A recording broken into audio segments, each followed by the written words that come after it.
बहुत बड़ा आयोजन है और हमारी जो सांसद हैं जयपुर लोकसभा क्षेत्र से मंजू जी, उनको मैं धन्यवाद दूंगी।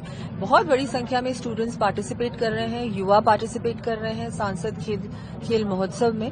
और जिस तरह से प्रधानमंत्री जी लगातार हर वर्ष ये जो सांसद खेल महोत्सव है उसके आयोजन में पूरी तरह से सारे हमारे सांसद लगे हुए हैं और इससे बहुत सारे जो हमारा हिडन टैलेंट है, जो हमारे गांवों में बसा हुआ है, जिनके बारे में कोई जानता भी नहीं है, और अब उस स्पॉटिंग टैलेंट को अब एक नेशनल स्टेज मिला है और ग्लोबल स्टेज भी मिला है। इनका रिकग्निशन हुआ है। इनको आपने देखा जिस तरह से महिला टीम जीती है क्रिकेट वर्ल्ड कप, ये बहुत बड़ी उपलब्धि है। इस तरह से हमारे बहुत सारे खिलाड़ी ओलंपिक के मेडल जीत रहे हैं। हमारे हर गेम्स, चाहे वो इंटरनेशनल हो चाहे नेशनल हो, उसमें हमारे खिलाड़ी बहुत अच्छा परफॉर्म कर रहे हैं। ये बहुत अच्छे संकेत है और बहुत अच्छा है। और एक जो विकसित भारत की जब हम लोग बात करते हैं, प्रधानमंत्री जी ने एक लक्ष्य रखा है, उसमें स्पोर्ट्स को भी उसी स्तर पे पहुंचाने का काम भी हो रहा है लगातार। तो ये एक बहुत अच्छे संकेत है, बहुत खुशी की बात है। ये तो स्पोर्ट्स की बात हो गई। आप एक बड़ा आयोजन राजस्थान में पहली बार घूमर को लेकर कल कर रहे हैं, किस तरह का आयोजन हो, क्या भव्यता होगी और क्या मैसेज देना चाहते हैं?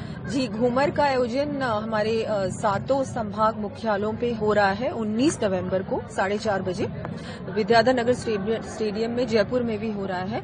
ये हमारी संस्कृति है, घूमर हमारा नृत्य है, इसके बारे में सब जानते हैं। और पर यह है कि थोड़ा सा हमारी नई पीढ़ी को, हमारी महिलाओं को, स्पेशली जो यंग महिलाएं हैं, उनको भी हमारे कल्चर से जोड़ना, संस्कृति से जोड़ने का काम, ये जिम्मेदारी हमारी है और हमारी सरकार अब करती रहेगी। हमने तीज का भी बहुत बड़ा आयोजन किया, ऐसे ही हमारे और त्योहार आएंगे, उनमें भी चाहे महिला हो, चाहे किसान हो, चाहे युवा हो, हर प्रकार से हर व्यक्ति को जोड़ना और उनकी जिम्मेदारी, क्योंकि जिम्मेदारी उनकी है हमारी संस्कृति को आगे बढ़ाने की, नई पीढ़ी को जोड़ने की जिम्मेदारी भी नागरिकों की ही है। लेकिन सरकार की ये जिम्मेदारी है कि आयोजन करे और लोगों को जोड़ने का काम करे, उसके बाद उनकी रिस्पॉन्सिबिलिटी भी है।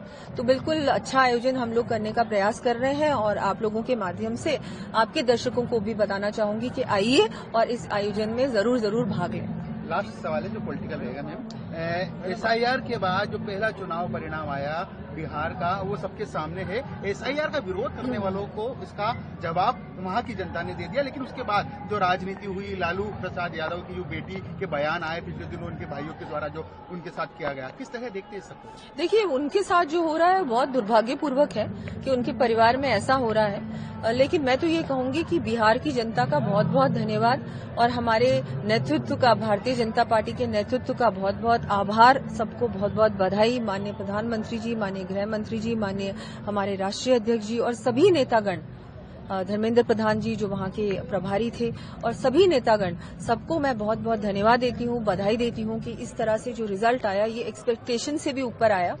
ये किसी ने नहीं सोचा था कि एनडीए की सरकार बनेगी, तो सब तय था, लेकिन इतनी बड़ी बहुमत से बनेगी, ये मुझे लगता है सबकी मेहनत की वजह से और जिस तरह से 5 साल सरकार ने काम किया है बिहार में, उसी का परिणाम है।